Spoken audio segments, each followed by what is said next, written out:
Lately, the word faithful has been really standing out to me.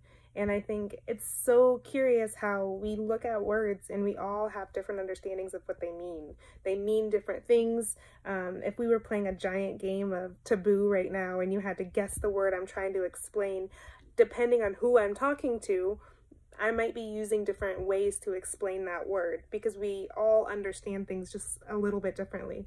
So what brings us, like, how do we unite under some of these words like faithful and what it means? How do we agree to what the definition means? And how do we live that out in our lives in a way that unifies us and brings us together in action? I think about how Abraham was counted as righteous and he believed and he had faith. He was able to believe God, but not just believe him in his mind, he believed him in action. He followed God.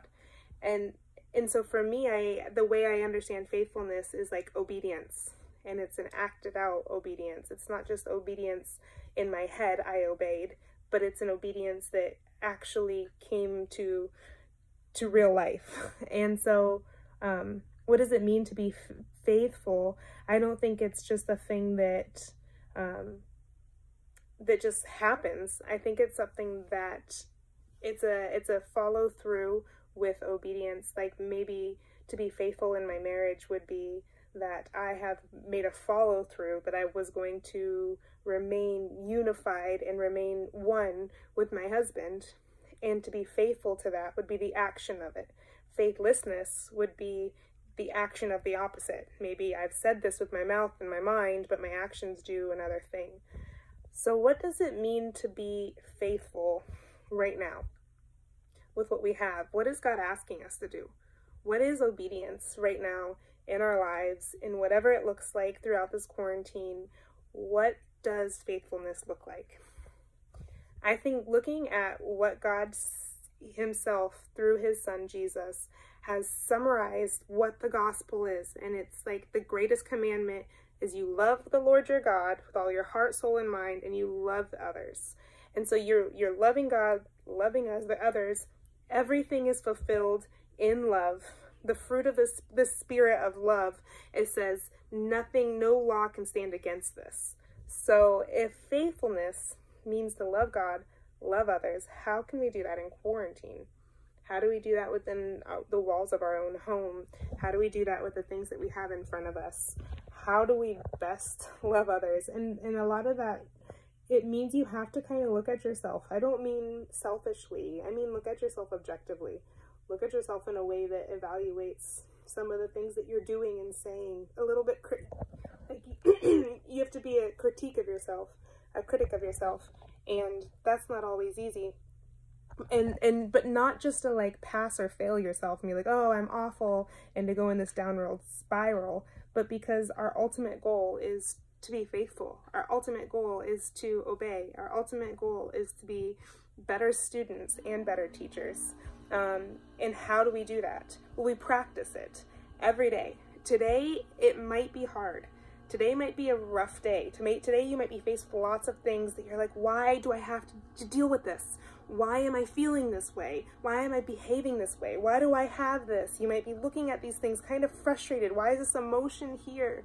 Practice. It's here for a reason.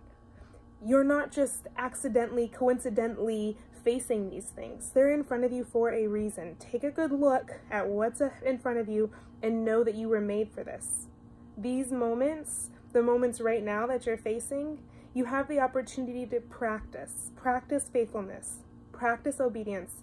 Practice loving God, loving others in every situation, as if someone was always watching you, because we know that someone always is.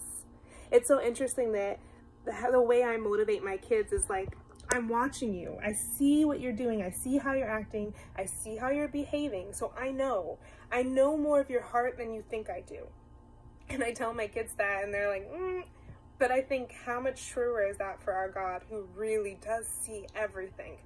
We're not hiding anything from him. So we can say, oh, we have faith. But can we have faith without faithfulness? What is that? What does that look like? I don't know. I think that ultimately faith, true faith, is followed with faithfulness. And so look at your life today. Don't be, oh man, maybe I don't have it. Maybe I'm not. Today, right now, who you are today matters. The things you say, the things you do, the things you think about, the things you put your time and energy and mind into, those things matter. So I just want to encourage you today and tell you the good news. The good news is that God sent Jesus. He sent him to show us the way. He sent him to show us tangibly what love looks like, how it looks like when it's lived out, when you're not just living for yourself, but you're living for somebody else. What that looks like all the way from life through death. He showed us the way. So if you have any questions as like, well, I don't understand how to love, he's the source of that. He's painted us this beautiful picture so that we can see without excuse what love means. It means laying down your life. It means laying down your own desires and putting on the mind of Christ, putting on the mind of our Father, the one where the most important thing is to love God, love others. That's what I teach my kids. The most important thing is that you love God, love others. Everything else will follow. Love God, love others. If they get nothing else, they get that, because that's the most important message I could give them, the message of love. Our Father wants us to know the same thing. So today, when you face whatever you have in front of you, remember what the most important message is. Love God, love others. Do that today. Start now.